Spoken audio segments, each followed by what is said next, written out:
श्री शिवाय नमस्तुभ्यं।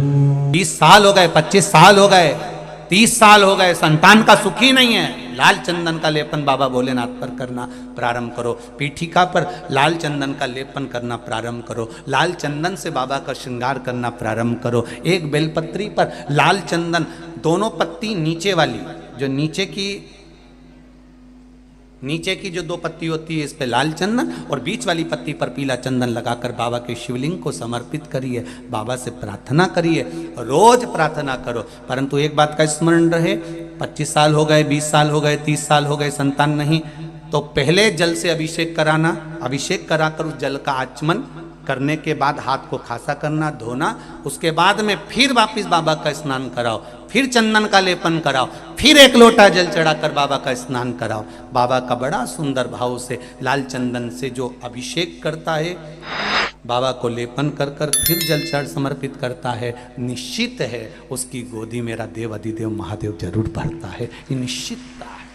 हम तो बेटियों से भी कहते हैं, जिसका विवाह नहीं हो रहा हो, 25 साल, 30 साल, 27 साल, 28 साल, 32 साल, 40 साल हो गए हो, नहीं हो रहा हो बेटा बेटी का विवाह, उसे लाल चंदन का प्रयोग अशोक सुंदरी वाली जगह पर 7 बिंदी लाल चंदन की लगाकर 7 बेलपत्र 7 बिंदी पर रखिए और महाराज अपनी कामना कर कर भगवान से आइए। बाबा देगा, करेगा, 3-4 महीने में विवाह पक्का करेगा। ये लाल चंदन की महत्वता है। एक अप्सरा थी और अप्सरा बनकर शिवजी के पास में गई और भगवान शंकर के नजदीक में जाकर उसने देखा कि शिव तत्व इतने सुंदर हैं, शंकर कितने सुंदर हैं। कर्पूर गौरम कर्णावतारम।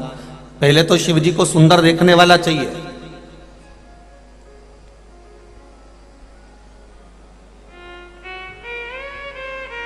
पहले शंकर भगवान को सुंदर देखने वाला चाहिए। जो शंकर भगवान के नयन अश्रु से प्रकट हुआ अंधकासुर, वो शंकर भगवान को सुंदर नहीं देख पाया। और क्या शब्द कहा था उस अंधकासुर ने? जब शादी करने का समय आया तो अंधकासुर ने अपने दूतों से कहा, जाओ जो सबसे सुंदर कन्या हो उसके साथ में मैं विवाह करूंगा। तो दूतों ने कहा जो सबसे सुंदर थी माता पार्वती, उसको तो शंकर भगवान लेकर चले गए। अंधकासुर का शब्द था, अंधकासुर का संबोधन था, शंकर लेके चले गए। हाँ, जो सबसे सुंदर कन्या थी, जो सबसे सुंदर थी, उसको तो शिव ले गए। तो अंधकासुर का संबोधन था कि उसको शिव ले गए तो शिव कौन से सुंदर है? सुंदरता तो मुझ में है, शंकर में क्या सुंदरता। अब जरा विचार करिए, जिसको शंकर भगवान ने प्रकट किया, शंकर भगवान के नेत्र श्रु से अंधकासुर प्रकट हुआ, अंधकासुर हिरण्याक्ष ने पाल पोस कर बड़ा करा, वो अंधकासुर जो शंकर भगवान के नयन अश्रु से पैदा हुआ, वो अपने ही पिता को, जाना जाए तो पिता ही हुए, जो नयन अश्रु से प्रकट कर दिया।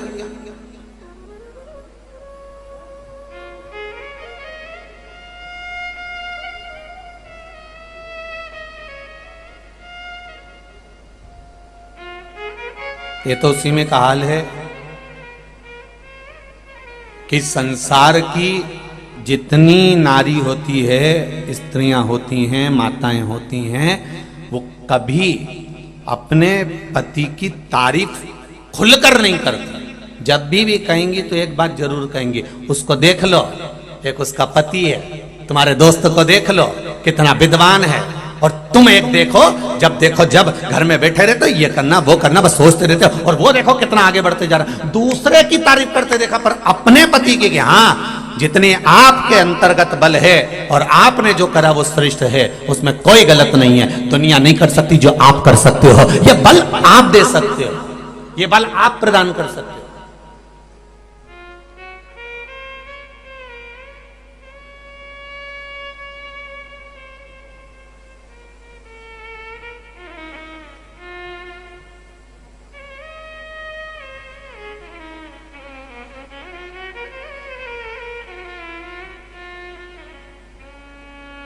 केवल एक लंकाधिपति रावण भी शिवजी से नहीं कहा कि तुम सुंदर हो।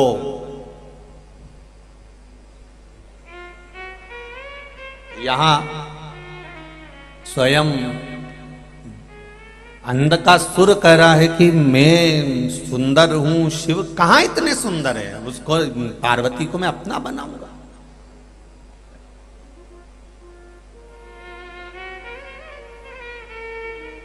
सुंदरता का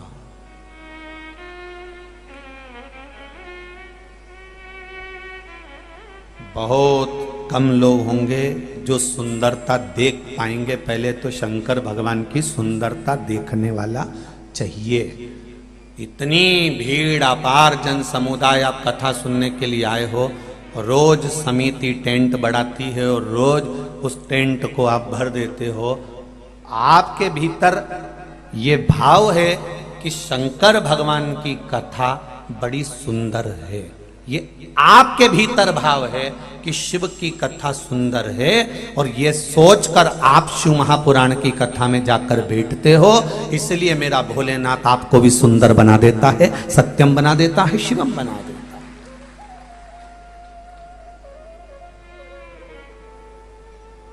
आपके भीतर सुंदरता भरी हुई है ना, तो आपको सुंदर नजर आ रहा है।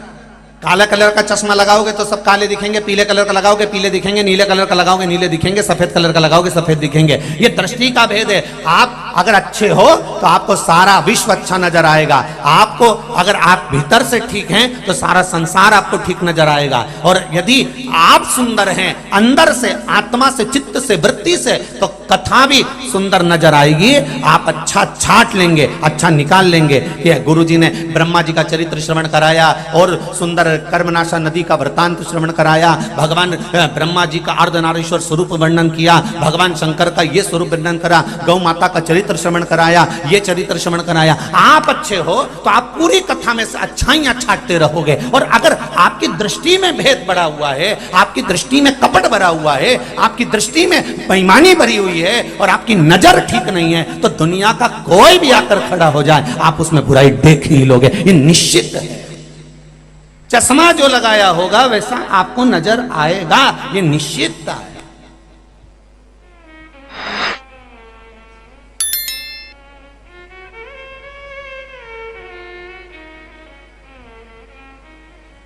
एक धनपति व्यक्ति, करोड़पति व्यक्ति, अरबपति व्यक्ति खूब पैसा लुटाए तो लोग कह देंगे हराम का आ रहा होगा तो लुटा रहा होगा। अब दृष्टि देखिए। और अगर करोड़पति व्यक्ति 1 रुपया खर्च नहीं करे तो लोग कह देंगे कहीं छाती पे बांध के ले जाएगा, इतना कमा रहा है 2 रुपए दे नहीं सकता। अब दृष्टि देखिए। दुनिया में सबको संतुष्ट करना बहुत कठिन है भाई, बहुत कठिन, बहुत कठिन है। एक माता पिता अपनी औलाद को संतुष्ट नहीं कर पाते हैं, एक दिन वही औलाद मुंह से कह देती है तुमने हमारे लिए क्या किया, तो फिर संसार को कोई संतुष्ट कर सकता? कौन संतुष्ट करेगा? बहुत कठिन है। पूरा शरीर का एक एक अंग को बुढ़ापा आ जाता है। ये घुटने भी बुढ़े हो जाते हैं, ये कान भी बुढ़े हो जाते हैं, ये आंख भी बुढ़ी हो जाती है, ये नासिका भी बुढ़ी हो जाती है। शरीर का एक एक अंग बुढ़ापा ले लेता है, शरीर का एक एक अंग बुढ़ा हो जाता है। केवल एक अंग शरीर के अंदर है, ये जीवान, जो कभी बुढ़ी नहीं होती। अगर ये बुढ़ी हो जाती तो घर में कभी सास बहू का झगड़ा ही नहीं होता, कभी सास बहू का झगड़ा नहीं होता अगर ये जीवान बुढ़ी हो जाए। हाथ बूढ़े हो गए अब मुझसे बनता नहीं, हाथ धूज रहा है। पांव बूढ़े हो गए मुझसे चला नहीं जाता, नेत्र बूढ़े हो गए मुझसे दिखाई नहीं देता, कान बूढ़े हो गए मुझे सुनाई नहीं देता, नासिका बूढ़ी हो गई दिन भर नाक में से पानी बहता रहता है। ये पूरा शरीर, दांत तक बूढ़े हो गए, हड्डी हड्डी बूढ़ी हो गई, शरीर का एक एक अंग बूढ़ा हो गया। पर जीवान कभी बूढ़ी नहीं होती, क्योंकि जीवान भगवान ने इसलिए बूढ़ी नहीं करी कि भगवान ने कहा अगर मैं इसको बूढ़ा कर दूंगा और ये शिथिल हो गई तो ये शिथिल होकर चुपचाप पड़ी रहेगी, तो मरते तक ये पाप कैसे करेगा। इसके पाप के लिए जीवान को जवान रखा है कि तुम मरते तक भी निंदा करते रहे, बुराई करते रहे, चुगली करते रहे, ये बोलते रहे, आड़ा टेढ़ा बोलते रहे, जिससे मरते तक तूने जिंदगी में कभी सोमवार का व्रत कराओ, मंगलवार का व्रत कराओ, शनिवार का व्रत कराओ, गौ माता को रोटी दी हो, किसी के कन्यादान कराओ, तूने जिंदगी में जितना जितना करा है, तेरे मरने से पहले तू इतना पाप कर देना से इतना निंदा कर देना, इतनी बुराई कर देना, इतना अपशब्द कर देना कि ये करते करते करते करते करते करते एक दिन तेरा जितना पुण्य है, जितना अच्छा कर्म है, ये सब समाप्त होगा, ये सब समाप्त। एक ऐसी अप्सरा जो शिवजी के पास जाकर भगवान शंकर की सुंदरता को देख रही है। फिर निवेदन करूंगा, जब भी मंदिर में जाओ, धर्म की जगह पर जाओ, कथा में जाओ, सत्संग में जाओ, बुलौआ में जाओ, तुम अच्छी जगह पर जाओ तो अच्छा देखने का प्रयास करो। कैसा देखना है? जम के बोलो जरा, अच्छा देखना।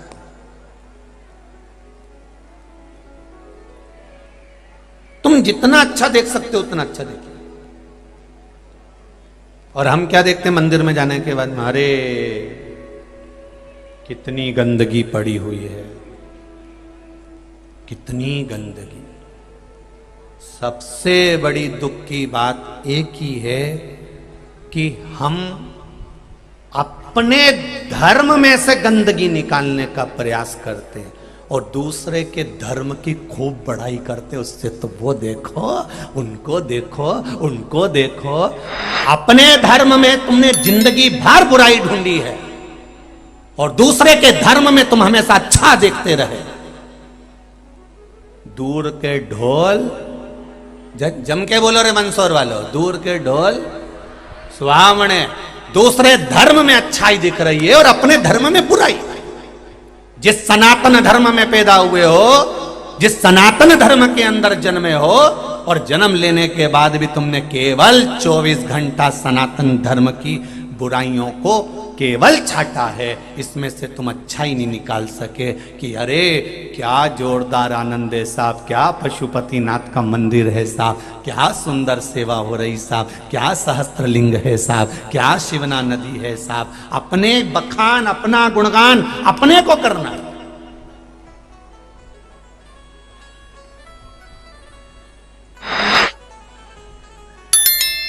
अपने को उसमें से छाटना है, अपने को उसमें से अच्छा निकालना। और हम तो उसमें के हैं।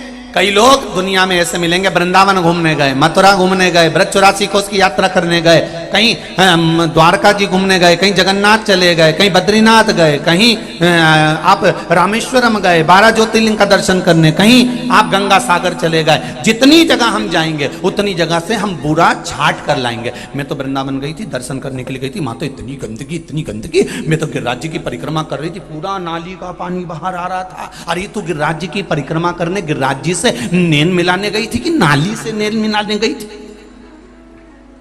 पूरा नाली का पानी बाहर आ रहा था। अरे मैं तो पहुंची थी वहां पर और मैंने देखा वहां तो इतना भीड़, और कई जगह लोग कहते वहां का तो पंडा ऐसा, तो वहां का तो तू मां भगवान को रिझाने गई थी कि पंडा से भिड़ने गई थी?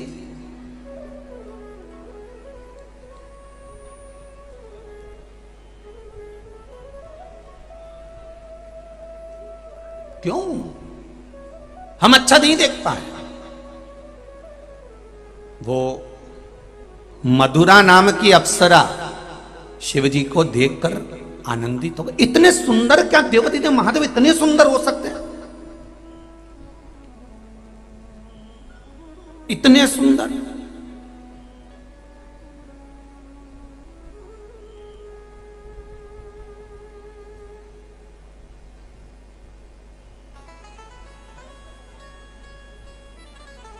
आज सुबह की बात बताऊं आपको। कोई एक व्यक्ति आए, उन्होंने कहा साहब वो विदेश में ऐसा है और वहाँ पर इतनी खदानें हैं, वहाँ ऐसा है, वहाँ इतनी खदानें हैं, वहाँ ऐसा है, वहाँ इतनी, वहाँ तो सोना निकल रही है खदानों में से। देखो क्या गुरुजी।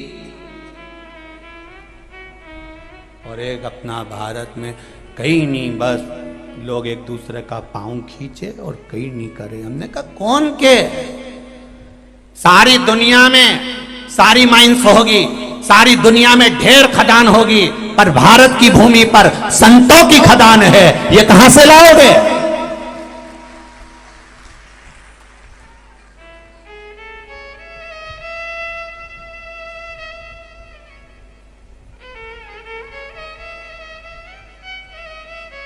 अरे वहां हिल स्टेशन है, वहां ये है, वहां लोग घूमने जाते हैं, वहां केवल दुनिया के लोग घूमने जाते हैं। पर एक को पकड़ कर बता दो कि तू अमेरिका गया था तो अमेरिका की रज को सिर पे लगा के आया था क्या? कि हालैंड घूमने गया था तो वहां की रज को सिर पे लगा के आया था? कि तू न्यूयॉर्क गया तो वहां से लाया, दुबई गया तो वहां से मिट्टी लगा के अपने सिर पर आया? केवल एक भारत माता की गोद ऐसी होती है कि जो आता है विदेश से भी तो पहले इस मिट्टी को सिर पर रगड़ कर जाता है, क्योंकि भारत भूमि है।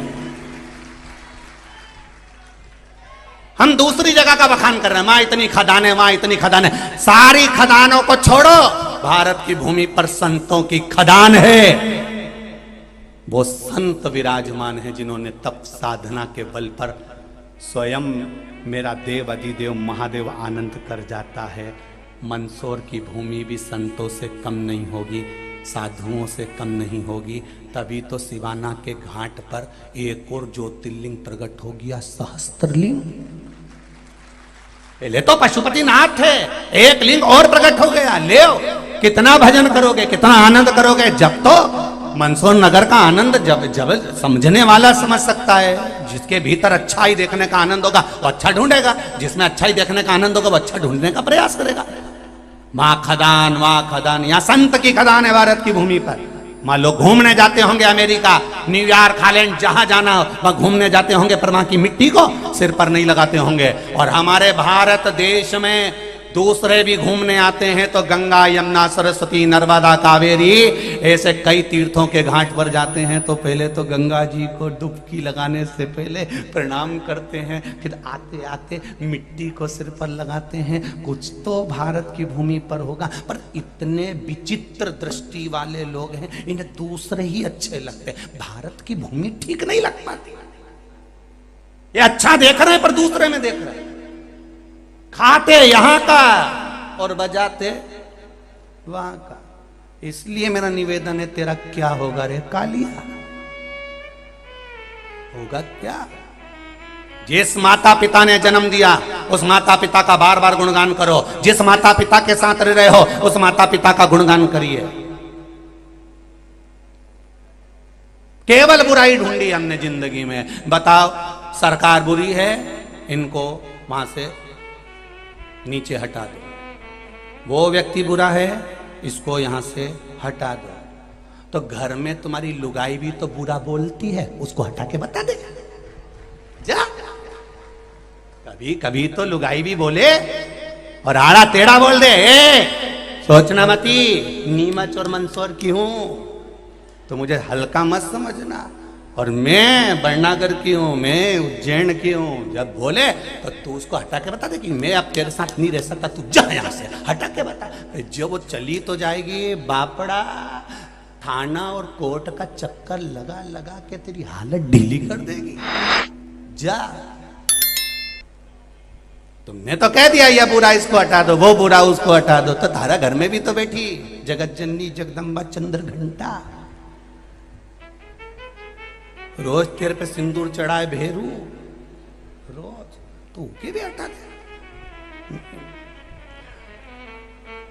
जब वो गरजे तो तू तो आरती गाय। अम्बे तू है जगदम्बे काली, जय हो बरनागर वाली। अब हटा, अब हटा। बुरा देखन चले, हम केवल बुरा देख रहे हैं महाराज।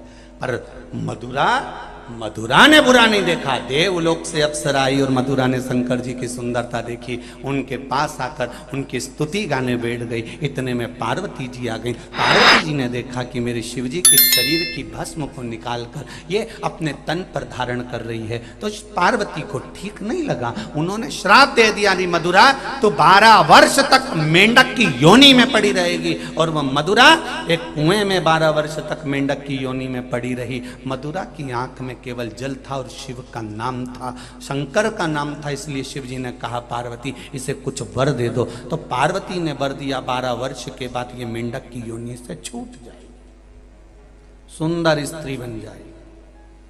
और वो मधुरा मेंढक बनकर कुएं में रही। कुएं में रहते रहते उसको समय बीत गया, पर उसकी भक्ति, उसकी दृष्टि देखिए कितनी सुंदर होगी। जो अच्छा देखता है वो दुनिया में कभी बुरा नहीं कर सकता। और वो मधुरा जो मेंढक बनी, मेंढक बनने के बाद वो कुएं में क्या देखती है कि एक सांप आ गया और सांप इसके पीछे पड़ गया, और सांप पीछे पड़ा तो मधुरा वहां से भागी मेंढक बनकर भागती गई। और जहां ऋषि बैठे थे, संत बैठे थे, साधु बैठे थे, जहां ऋषिवर बैठे हैं, तपस्या कर रहे हैं, साधना कर रहे हैं, उन ऋषियों के आज भंडारा है, उस भंडारे के पास में पहुंच गई और मेंढक वो मधुरा छुप कर बैठ गई। सांप आया नहीं, पता नहीं पड़ा, सांप ढूंढ रहा है सांप वो मेंढक को, सांप को नहीं। 8 दिन बाद फिर भंडारा था संतों के यहाँ पर, और मधुरा घूम रही थी मेंढक की योनि में। सांप पहुंच गया वहां, उसने उस मेंढक को पहचान लिया कि ये वही मेंढक है, और उसको खाने के लिए मुख खोला और भागा।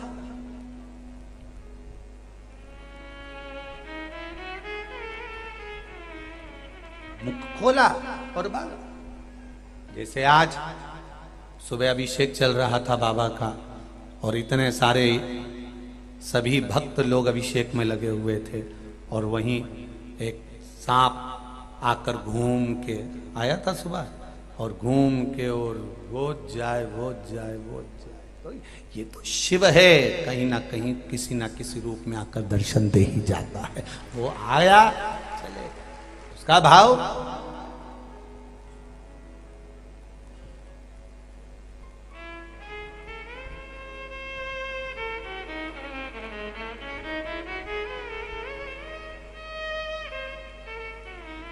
तो उसका भाव है, उसका हृदय, उसका चित्त।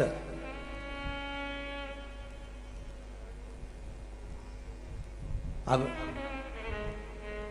सांप पीछे पड़ा मेंढक के, मेंढक फिर भागा, मधुरा फिर भागी। भागते भागते मधुरा एक भगोने के पीछे छुप गई। सांप उसको खाने के लिए एकदम लपका तो खीर के भगोने में गिर गया।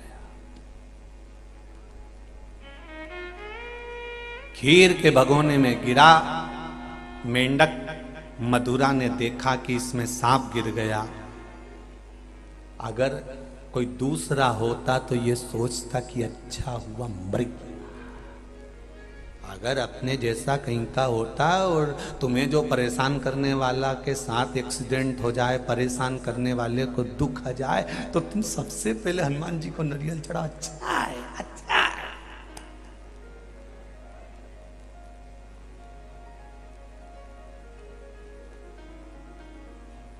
जिसके भीतर ईर्ष्या रहती है वो भगवान से यही कहता रहता है 24 घंटा, भगवान इसका बुरा कर दो, और अपना आधे से ज्यादा समय वो इसी में बर्बाद कर देता, आगे ही नहीं बढ़ पाता। उस मेंढक मधुरा को लगा कि गजब हो गया, ये गिर गया, सांप मर गया, मेरा दोष है इसको मरने में। मधुरा ने कहा प्रायश्चित करना पड़ेगा, प्रायश्चित करना पड़ेगा। जिस खीर में सांप गिरा था, मधुरा उस खीर के पास आकर बैठ गई। संतों का इंतजार करती रही कि कोई संत आए, और जैसे ही देखा सामने से संत आ रहे हैं और उन्होंने खीर का भगोना उठाना चाहा, इतनी देर में मधुरा वो मेंढक उस खीर में गिर गया। और मधुरा मेंढक जब खीर में गिरा, गिरते ही ब्राह्मण संतों ने सोचा अरे ये मेंढक ने पूरी खीर बिगाड़ दी, मर गया मेंढक, तपती हुई गर्म खीर में मर गया। एक व्यक्ति होता तो सोचता कि अच्छा ही मेरे पीछे पड़ा था, मर गया, और अपना रास्ता ले लेता वापस, और भगवान को दिया लगाता कि अच्छा है मर गया, अच्छा पीछा छूटा। पर मधुरा ने उस सांप के लिए कि प्रायश्चित करूंगी, खुद ने अपने प्राणों को त्याग दिया, खीर में गिर गई। संत ब्राह्मण को मालूम पड़ा कि मेंढक गिर गया, तो उन्होंने खीर को वहीं पर उंडेल दिया, फेंक दिया। जैसे ही खीर उंडेलते से ही देखा कि इसमें तो सांप पड़ा था, और हम संत साधु ना मर जाएं, इसलिए इस मेंढक ने हमारी रक्षा करी है। संतों ने हाथ में जल ले लिया। देखिए मंदोदरी का जन्म देखिए कि लोग कहें कि मंदोदरी कैसी थी वो समझिएगा। संतों ने हाथ में जल लिया और उस मधुरा मेंढक जो मर चुका था उस पर जल छोड़कर कहा कि जा तुझे हम जीवित करते हैं।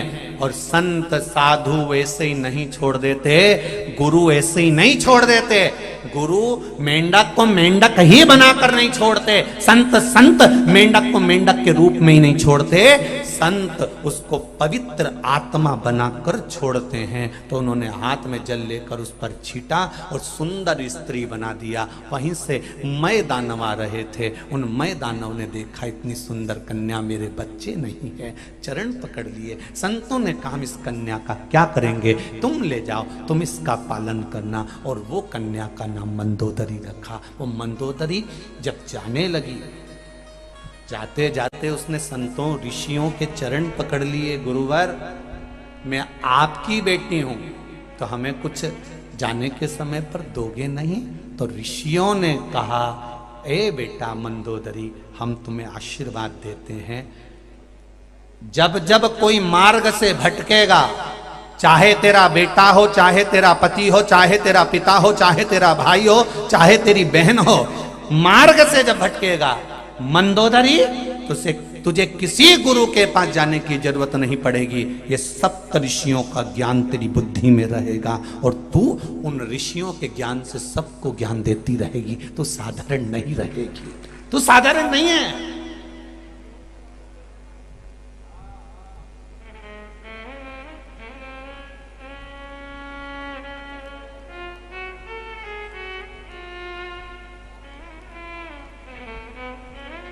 मैं दानवों के यहां गई, हेमा अप्सरा ने उसका पालन पोषण करा। मैं दानव माता बड़ी सुंदर थी,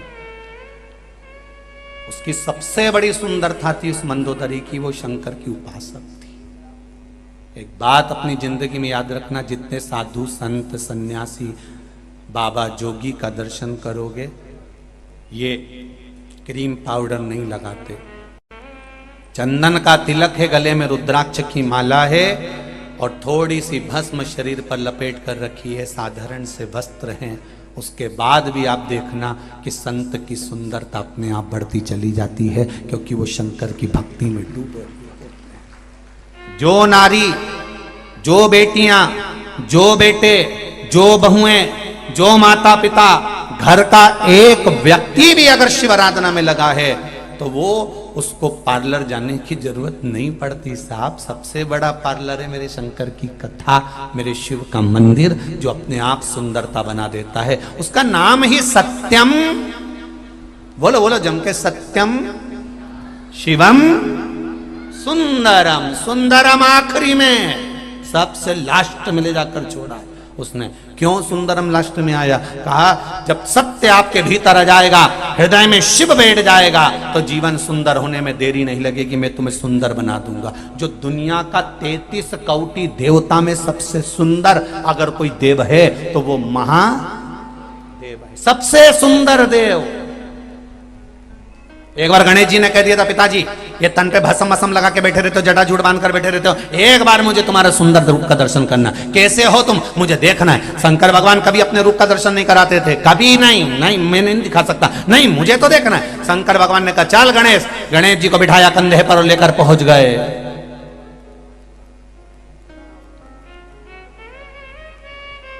कंधे पर बिठाकर गणेश जी महाराज को लेकर गए। एक बार इस प्रसंग के पीछे भी किसी ने विरोध कर दिया। अब विरोध करने वाले तो विरोध, तो उन्होंने कहा महाराज जी आपने कैसे कह दिया कि शंकर भगवान ने गणेश जी को कंधे पे बिठाया? अरे बेटा है और बाप बेटे को कंधे पर बिठाता है, माँ बेटे को गोदी में बिठाती है, बाप बेटे को कंधे पर बिठाता है। क्यों? माँ बेटे को गोदी में बिठा कर कहती है कि तू मेरे गोद में बैठ जा, मैं तुझे वो नंदी का दर्शन करा दूंगी, वो महादेव का दर्शन करा दूंगी, वो महाराज का दर्शन करा दूंगी। क्यों? माँ चाहती है कि जितना मैं देख सकती हूँ उतना मेरा बेटा वहाँ तक देख ले। और बाप एक ऐसा होता है जो कहता है मुझसे ज्यादा मेरा बेटा देख ले। केवल बाप ऐसा होता है, केवल पिता ऐसा होता है कि बेटे को अपने से ज्यादा देखने का पावर देता है, कि मुझसे ज्यादा देखे, मुझसे ज्यादा देखने का प्रयास करे। मेरे कंधे पर बैठ और ज्यादा देख, और उन्नति की ओर बढ़, और तरक्की की ओर बढ़, और आगे का देखो। वो पिता होता है।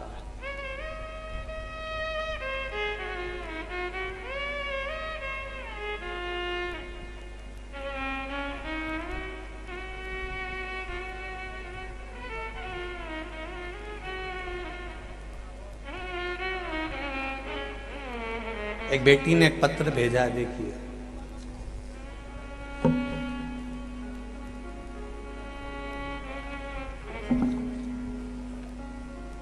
रीना सोलंकी मंदसौर से हैं, कहीं बैठी हो तो हाथ हिलाइएगा रीना जी। रीना सोलंकी मंदसौर से कहीं बैठी हो तो हाथ हिलाइएगा, रीना जी सोलंकी। पत्र लिखा है,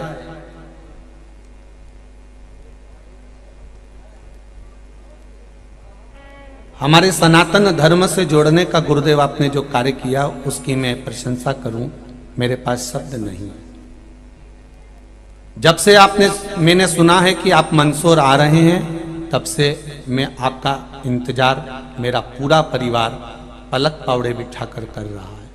आपके आने से पहले जो थोड़ा सा लोगों के मन में भाव उत्पन्न हो गया, गलत दृष्टि आई, मेरा पूरा परिवार आपके चरणों में दंडवत कर कर क्षमा मांगता है। हमारे मंदसौर नगर में ऐसी शिव महापुराण की कथा ना तो कभी हुई है और ना कभी हो सकती, जो सनातन धर्म को जागृत करने वाली है। आप ये बेटी रीना सोलंकी मंदसौर में, बेटा बहुत बहुत साधुवाद देता हूं आपके इस भाव को और आपके आनंद को। मीठा खाने का आनंद तभी आता है जब थोड़ा सा नमकीन मिर्ची वाला तेज रतलामी सेव मुंह में आ जाए, उसके बाद फिर गुलाब जामुन खाओ मुंह से, बहुत तेज है, बहुत तेज है, और तब खोपरा पाक और फिर गुलाब जामुन जब मुंडा में जाए तब मजा आए कि गुलाब जामुन का स्वाद जोरदार था। और जब मीठा मुंह में जाएगा फिर पानी से गटका जाएगा। पानी की प्यास तभी तो लगती है जब मीठा मुंह में हो। नमकीन खाने के बाद पानी नहीं पिया जाता, मीठा खाने के बाद। आज भी उत्तर प्रदेश में, बिहार में आप जाइए, आपकी प्लेट में मीठा रख दिया जाएगा, जाते से ही पहले मीठा खिलाएंगे फिर पानी पिलाएंगे। क्यों? पानी की प्यास का आनंद ही तभी है जब मुख में मीठा आ जाए, आनंद तभी आएगा।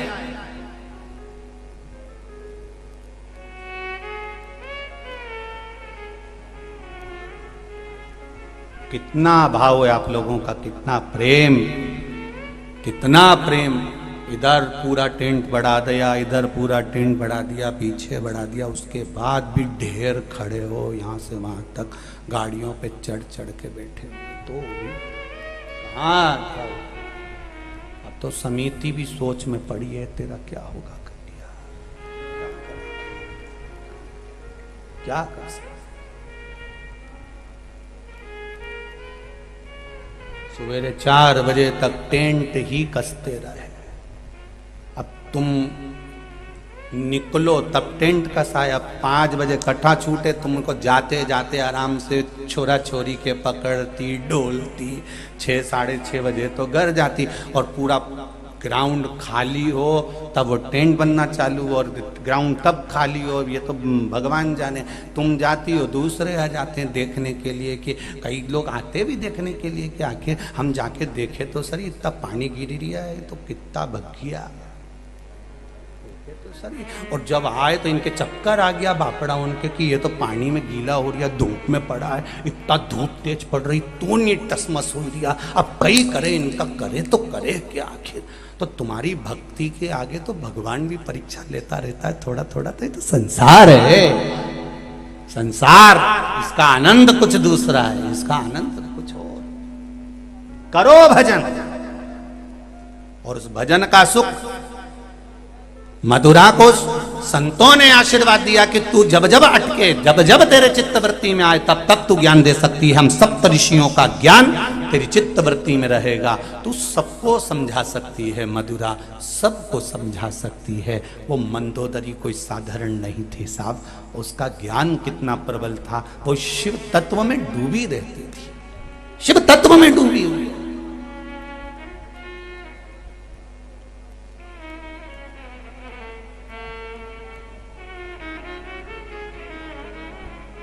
शिव तत्व में ऐसी डूबी, शंकर भगवान की आराधना करने के लिए बैठी।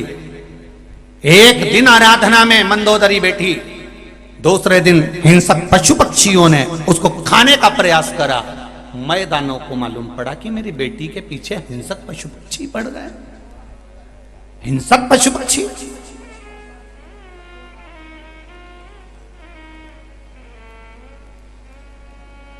बेटी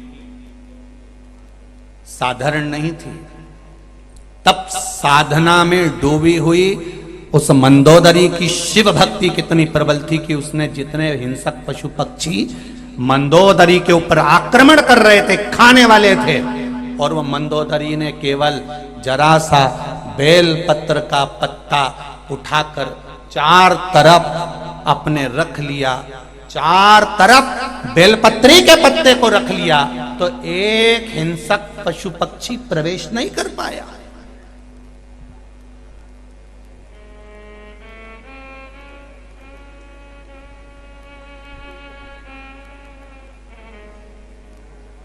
शिव जी पे चढ़े हुए बेलपत्र का भाव कितना है कि अगर वो शंकर भगवान पे चढ़ा हुआ बेलपत्र जमीन पर पड़ा हुआ दिख जाए तो उसको उठाकर एक साइड रख दो या अपने संभाल के रख दो, उसका लांगा नहीं जाता, उसको लांगते नहीं है। एक प्रसंग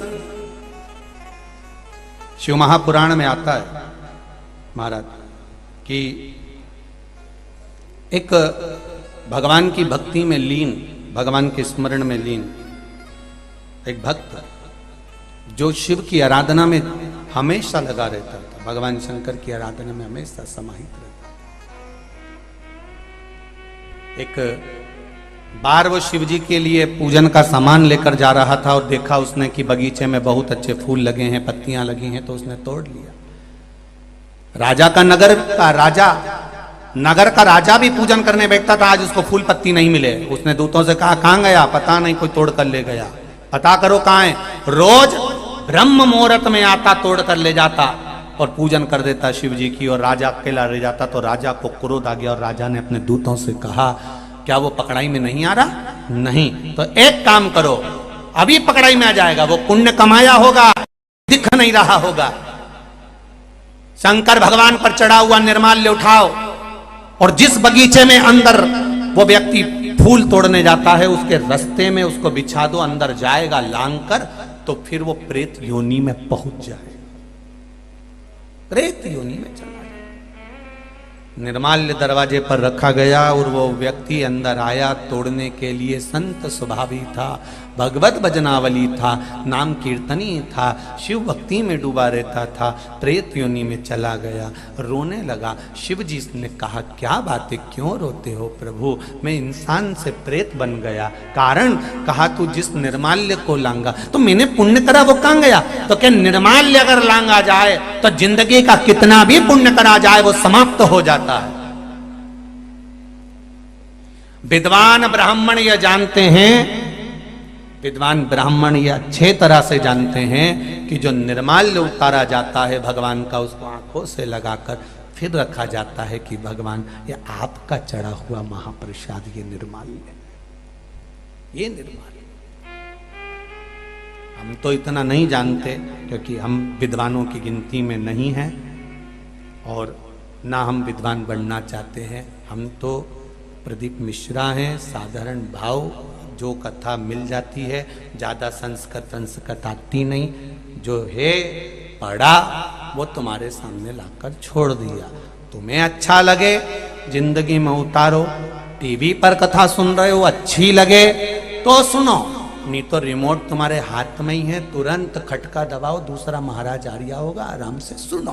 काहे को माथा पच्ची करो सियोर वाला के साथ बैठ के, मतलब है तो पगला, उसमें तो अक्कड़ ली, उसको बाचना नहीं आए तो क्यों माथा पच्ची। कई लोग कहते हैं महाराज जी हमें आपसे मिलना है, एक बार सब ज्ञान की चर्चा करना है, एक बार आपसे बात करना है इस विषय में उस विषय में। हमने कहा किसी विषय में बात मत करो, सारी समस्या का हल एक लोटा जल। तुम्हारे भीतर समस्या ज्यादा हो रही हो तो एक लोटा जल शिव जी को चढ़ा लो, विषय मिल जाएगा, सारा विषय। ना कोई हम विद्वान है ना बहुत ज्ञानी है, हम तो केवल शंकर के चरणों के दास हैं। बाबा ने ये शरीर दिया है तो उनकी कथा बच रही है और आप प्रेम से सुनकर मेरे बाबा के बनते चले जा रहे हो बस। और हो एक पत्र देखिए कितना सुंदर पत्र होगा उस बहन का, देखिए आप।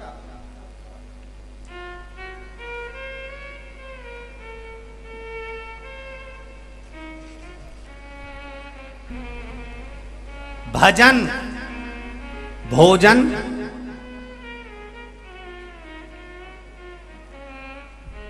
दान, थोड़ा सा भी दान करते हैं, भजन करते हो, भोजन करते हो, निवेदन है। दान करो, भजन करो, भोजन करो, छुपाकर करो, छपाकर नहीं। हमारी आदत है हर चीज छपाकर करते हैं। मैंने इतना दान दिया, अखबार में छपा दो, मैंने इतना करा वहां छपवा दो, नहीं। दान करो तो छुपा कर करो, छुपा कर दीजिए। भजन करना तो छुपा कर करना कि हम कितनी माला जप रहे हैं, हमारा स्मरण कैसा है, हम किसी को ना। भोजन करो, पूरे लोग बैठे हैं पर आप एकांत में जाकर शांति से अकेले में भोजन करो, शांति से करो। सुबेरे 9 बजे दुकान खोलकर बैठते हो, रात को 11 बजे तक जाते हो रे। वो कोरोना महामारी को तो धन्यवाद देना कि तुम कमा नहीं रहे थे। 1 रुपया तुमने उस कोरोना महामारी में पूरे 2 महीना 3 महीना जितने महीना कोरोना चला, एक कमाने के लिए नहीं गया। और तो भी मेरे परमात्मा ने तुमको घर में रखा और गरम गरम रोटी खिलाई। जितना तो तुम दुकान पे बैठ के कमाते थे तो ठंडी खाते थे, दुकान पर बैठकर कमा रहे तो ठंडी खाते हो।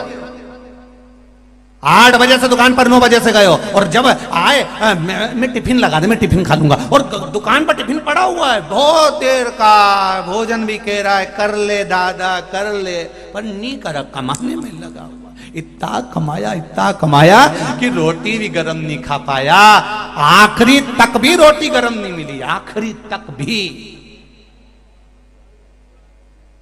और इतना कमाया, हाय हाय मोबाइल पे लगा है, रोटी मुंडा में केवल ठूस रहा है, खा थोड़ी ना रहा है, ठूस रहा है। जल्दी खाऊंगा, मेरे को वहां जाना, जल्दी खाना मेरे को वहां जाना, जल्दी खाना मेरे को वहां जाना, मेरे को जल्दी आना, मुझे वहां करना, ये करना वो करना। अरे किसके लिए कमा रहे हो? 2 रोटी तो चैन से खाओ।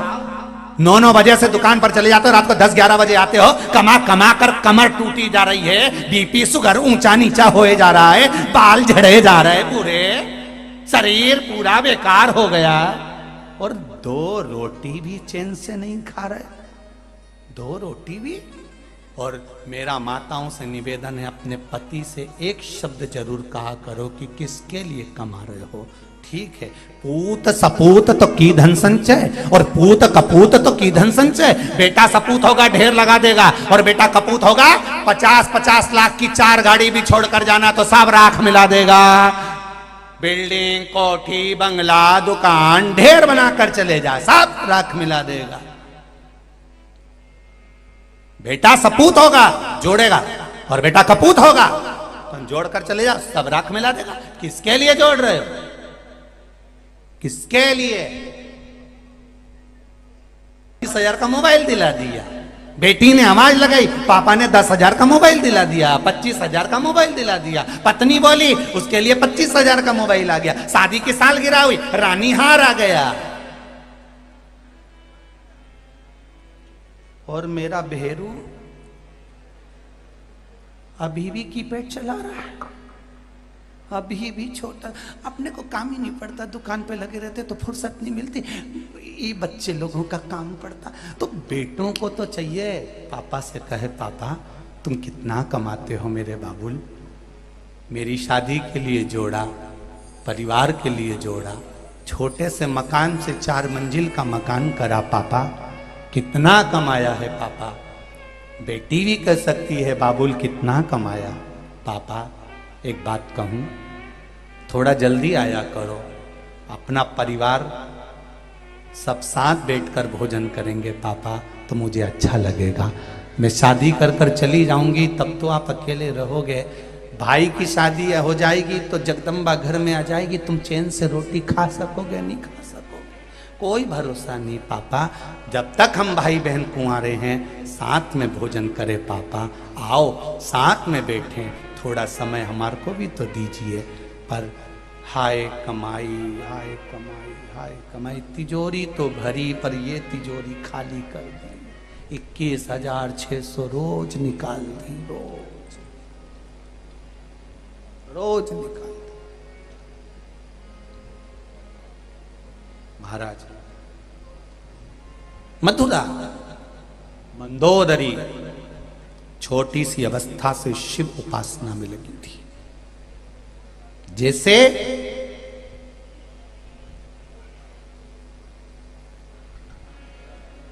दक्ष प्रजापति के घर में इतनी कन्याओं का जन्म हुआ, और कन्याओं के जन्म के बाद भी मां जगतजननी दुर्गा भवानी से दक्ष प्रजापति कहता मेरे घर में एक बेटी और हो जाए, एक बेटी का और जन्म हो जाए। मैं दानव मंदसौर की पावन धरा पर जहां मंदोदरी रही, मैं दानव ने भी अपनी धर्म पत्नी से हेमा से कहा था, हेमा अगर भगवान मेरे पास आकर कहे कि मैं तुझे क्या चाहिए, तो मैं दानव कहता है मैं एक बेटी और मांग लूंगा, क्योंकि बेटी के बराबर कुछ नहीं है, कुछ नहीं है, बेटी के आगे कुछ भी नहीं। बेटा एक कुल को तारता है और बेटी 2 कुल को तारती है। बेटी का जीवन कोई साधारण जीवन है क्या? एक नारी का जीवन बड़ा कठिन जीवन है, बड़ा कठिन। पूरी बंधन में जिंदगी निकलती है। पहले बचपन में माता पिता का बंधन है, बड़ी हुई भाई का बंधन, फिर छूटी पति का बंधन, फिर आगे बढ़ी पुत्रों का बंधन, और आखिरी में अर्थी पे लेटी तो भी खींच कर बांधा गया बंधन। पीछा छूटा का बंधन। शंकर जी के पास गई शमशान में, तब सारे बंधन, हाथ में कहीं का डोरा भी बंधा हो तो काट दिया जाता। इतने इतने समझदार लोग बैठे, इनसे पूछो हाथ में शमशान में डोरा काटे कि नहीं काटे? जलाने से पहले जितने बंधन होते सब काट दिए जाते हैं। क्यों? शंकर भगवान ने पार्वती से कहा था, पार्वती सारी दुनिया में बंधन चलेगा पर महादेव के पास कोई बंधन नहीं चलता, मेरे पास आओगे सारे बंधनों से मुक्त हो जाओगे। इसलिए शमशान में आग लगाने से पहले सारे बंधन काट दिए जाते हैं। शरीर पर जो जो माला हो, कंठी हो, मोली बंदी हो, नाड़ा बंधा हो, सब काट दे, कि जलने से पहले बंधन मत रहने देना, क्योंकि शंकर के पास जा रहा है। शिव के पास जाओ, कथा में जाओ, शिव महापुराण में जाओ, आस्था चैनल पर सुन रहे हो चाहे फेसबुक पर सुन रहे हो, शंकर की कथा में लगे हो, शिव मंदिर में लगे हो, तो बंधन में मत रहना कि किसी ने ये बोल दिया, किसी ने वो बोल दिया, किसी ने यूं बोल दिया, कोई बंधन नहीं। आग लगे बस्ती में, अपन रहो मस्ती में। जो जितना ज्यादा बोले उसकी दुकान के सामने से खजूर वाली चोटी करके ज्यादा निकलो, जा आग लगन दो, लगे तो देखा जाए। कई लोग हंसेंगे, बताओ शंकर जी पे पानी चलाने चली ये आई सियोर वाला गुरु जी की चेली, तो और मोबाइल में गाना बजाते चलो, तेरे डमरू की धुन में काशी और मस्ती में जाओ, अलमस्त। सावन का महीना आए, रोज शिव जी की आराधना, शिवरात्रि आए, शिव जी की आराधना, मन में शंकर बस जाए, बस आनंद ही आनंद। बोले बोले तो यहीं देखो जब भजन होता है, कई कई तो बेचारी शर्म में बैठी रहती, उठूं कि नहीं उठूं, फिर थोड़ा सा पल्लू लिया, फिर इधर उधर देखी, अब मन तो करा, सोफे से उठी भी, फिर इधर वाले फिर पल्लू, अब सबको देख रही बापड़ी, मन कर गया, फिर अब तो अब इसने सोचा इधर से इशारा ज्यादा हो तो, और आखिरी में उठी गई, ला बोलता रहे। और अब भेरू का मुंह गप्पा,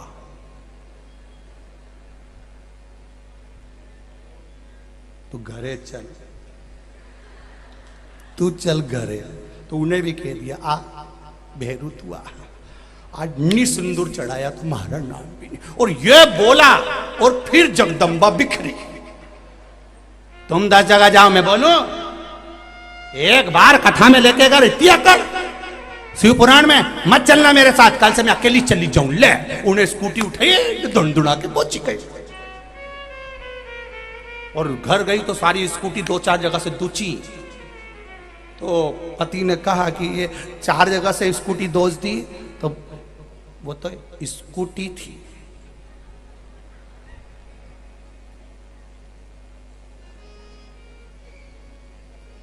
ओखली में अदरक रखा है, जब मुझे गुस्सा आती है मेरे को बोलती कम और कूटती ज्यादा। पूरा अदरक मैंने कूट दिया, तो फ्रिज में कूटा कुटाया क्यों रखा? क्योंकि अदरक चाय में तो इतना सही डलता है। तो जब गुस्सा आए मैं अदरक को कूट लेती हूँ। आज स्कूटी हाथ लग गई, स्कूटी को देख लो 4 जगह से, हमारे पीछे मत पड़ी। जो मैं कथा सुनूं जब तक मत बोलना। हमारा मंदसौर में कथा चली रही है और मैं 2 बजे से 5 बजे तक कथा सुनूं, बीच में हमारे कोई तकलीफ नहीं ना मरे। तो क्या मैं कहाँ जाए, वहाँ बैठवे की जगह, तुम चुप रहो, मैं फंसी के बैठी जाऊंगी, पर जाऊंगी, जा नहीं रुकूंगी, तो जा। पहुंच गई, अरे पानी गिरे गिरे तो कहीं गली जाऊंगी, धूप पड़ रही है तो कहीं काली। कल यहाँ धूप आ रही थी तो माताएं बड़े आराम से बैठी और ऐसा ऐसा पल्लू करके बैठी। मैंने कहा गजब सूर्य नारायण भगवान, पर्दा करना तो तूने सिखाया दातार, गजब। चित्त वृत्ति में बहुत शिव तो बैठे। शिव की आराधना नहीं छूटना चाहिए। मंदोदरी नहीं डरी, स्मरण करती रही। 4 बेलपत्री उसने चारों तरफ रखी। आए असुर राक्षस सब आए, पर वो बेलपत्री का बल इतना प्रबल था कि अंदर प्रवेश ना कर सके। बेलपत्री में वो बल है कि अंदर नहीं आ सकते।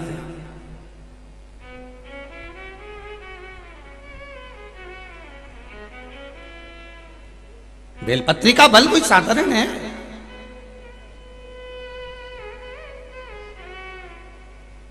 नवरात्र चल रही है, एक बेलपत्री अशोक सुंदरी वाली जगह पर चंदन लगाकर चढ़ाओ तो ये जितने लेटर आ रहे हैं ना कि गठान हो गई थी और ये हो गया था, थायराइड हो गया था, एक बेलपत्री चढ़ाओ तो अशोक सुंदरी वाली जगह पर।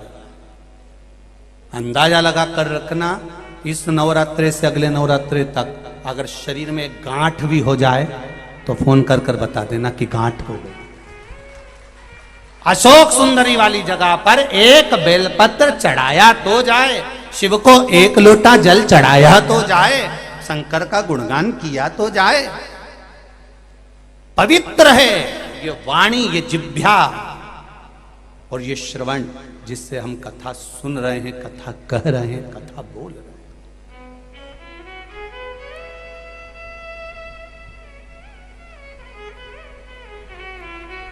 दक्ष प्रजापति ने, मैं दानव ने भी कहा कि एक बेटी और मिल जाए, भगवान से प्रार्थना एक बेटी और जन्म है। जरा विचार करिए कि बेटी की आप पाने के कितने कितने आनंद होगा। और यहाँ बेटा, तो यहाँ दक्ष प्रजापति ने भी कहा मुझे एक बेटी का और जन्म हो जाए। तो कहा बेटी का क्या करोगे? माता रानी ने कहा तुम्हारे घर में पहले से इतनी बेटियों का जन्म हो गया, अभी और बेटी का क्या करोगे? नहीं, मुझे बेटी चाहिए।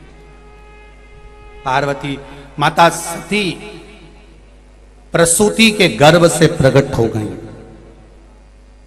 दक्ष प्रजापति की धर्म पत्नी का नाम था प्रसूति। माता ने कहा बेटी ढूंढने कहां जाऊंगी, मैं खुद तेरे घर में प्रकट हो जाऊंगी। और प्रसूति के गर्भ से सती प्रकट हो गई। विचार करिए, माता प्रसूति ने अपने बच्चों को कितना संस्कार दिया होगा, माता प्रसूति ने अपने बच्चों को कितना ज्ञान दिया होगा, माता प्रसूति ने अपने बच्चों को कितने संस्कार दिए होंगे कि आज भी हॉस्पिटल में जहां बच्चे का जन्म होता है उस कमरे के बाहर प्रसूति कक्ष लिखा जाता है कि यहां जो बच्चा जन्म लेगा वो संस्कारवान पैदा होगा।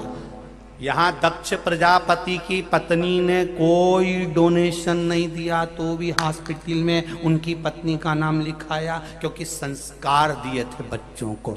उस कक्ष का नाम है प्रसूति कक्ष। कौन सा कक्ष है? जम के बोलो जरा, जम के। प्रसूति कक्ष। यहां बच्चों का जन्म होता है, यहां बच्चे प्रसव होते हैं, जन्म लेते हैं। उस कक्ष का नाम है प्रसूति कक्ष, जो दक्ष प्रजापति की धर्म पत्नी प्रसूति के नाम से रखा गया, क्योंकि उसने संस्कार इतने दिए थे, इतना संस्कार। और देव संस्कार। आप भी अपने बच्चों को विद्वान बनाना है तो संस्कार दीजिए और संस्कार दो, तो जिससे तुम्हारा नाम भी जनमानस तक पहुंच सके। लोग कहें कि बताओ, उनके पिताजी हैं, उनका पुत्र है, उनका बेटा है, उनका भाई है, उनका कुल है, ये प्रसन्नता हो आपके जीवन में।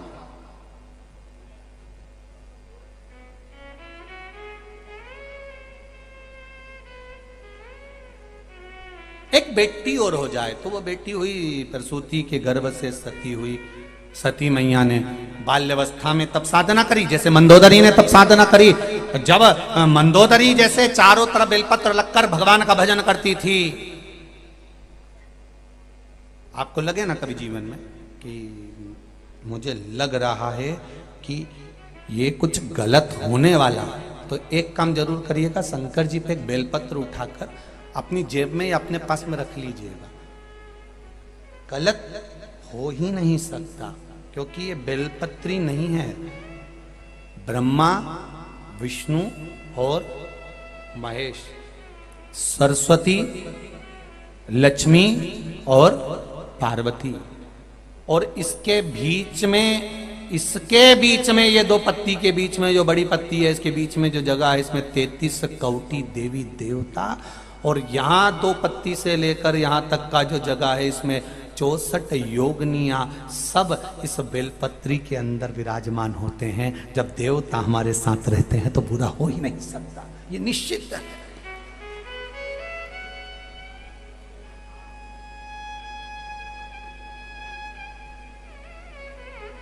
देव साथ हैं।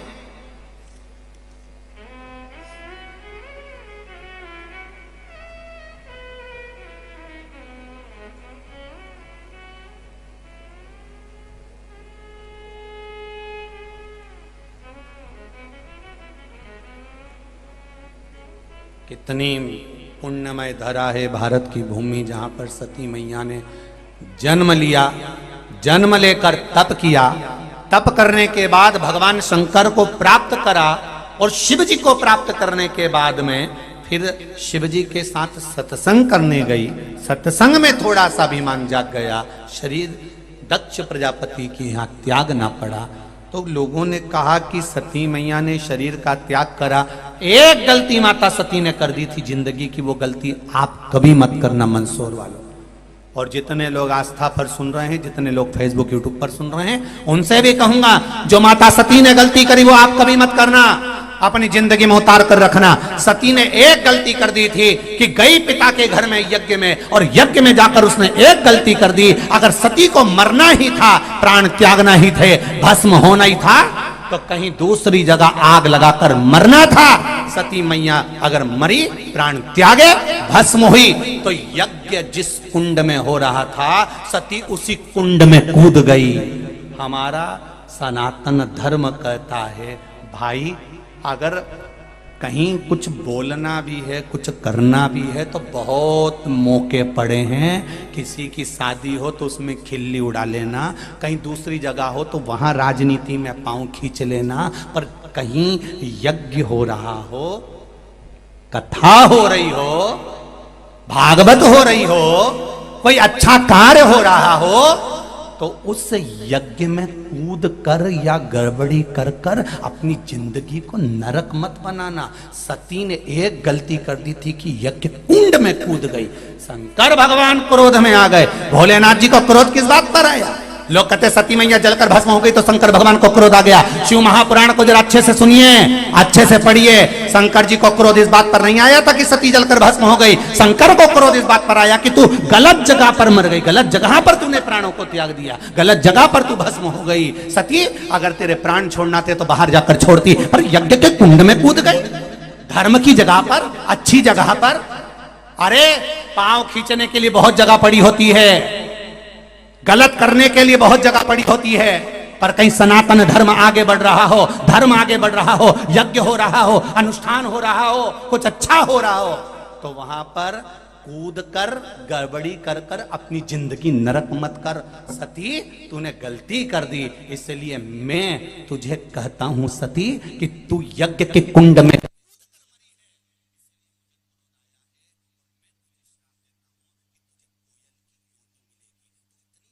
से मुक्त नहीं होगी। अभी तो तुझे कोयल बनकर कूकना पड़ेगा, जगह जगह काली कोयल बनकर तू कूकेगी। और वो सती मैया को कोयल की योनि प्राप्त हो गई।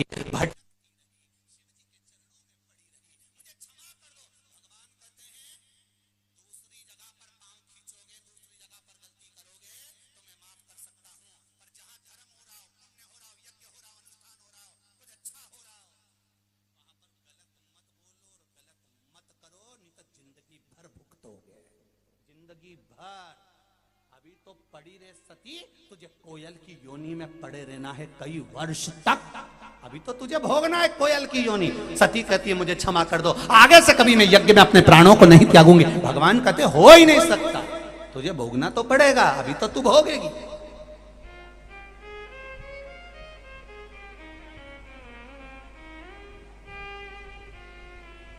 पड़ेगा। सती ने कहा एक बार तो क्षमा कर दो। भगवान कहते हैं बिल्कुल नहीं कर सकता। बार बार सती ने क्षमा मांगी। कोयल बनकर जन्म ले ली सती। बेलपत्री के पेड़ पर बैठती, पेड़ में से पत्ती तोड़कर लाती, उड़ती उड़ती वो पत्ती शंकर भगवान के ऊपर छोड़ देती।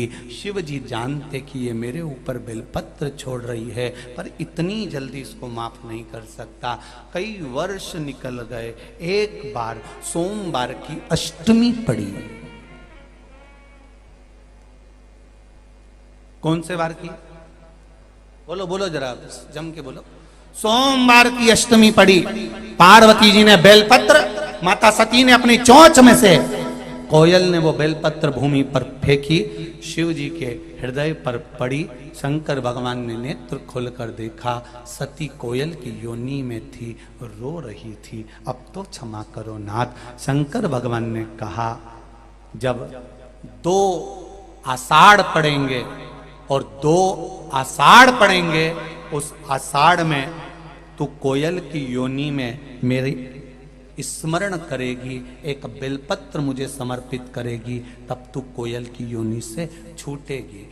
2 आषाढ़ अधिक मास आषाढ़ के महीने में पड़ता है तो उसको कोकिला अधिक मास कहते हैं। मेरी माएँ जानती हैं इस बात को। कौन सा अधिक मास कहते हैं? कोकिला अधिक मास। जब 2 आषाढ़ पड़ेंगे तब तू मेरे ऊपर जब बेलपत्र समर्पित करेगी तब तू उस योनि से छूटेगी। 2 आषाढ़ का इंतजार करती रही सती। 2 आषाढ़ का अधिक मास आए, आषाढ़ के महीने का अधिक मास आ जाए और आषाढ़ के महीने का अधिक मास आएगा तो मैं इस योनि से मुक्त हो जाऊंगी। उसको कोकिला अधिक मास कहते हैं। महाराज आषाढ़ का इंतजार करा, आषाढ़ का महीना आया, पार्वती जी ने, वो सती मैया ने कोयल के रूप में एक बेलपत्र भगवान को समर्पित करा। शिव जी ने उसको कोयल की योनि से मुक्त करा।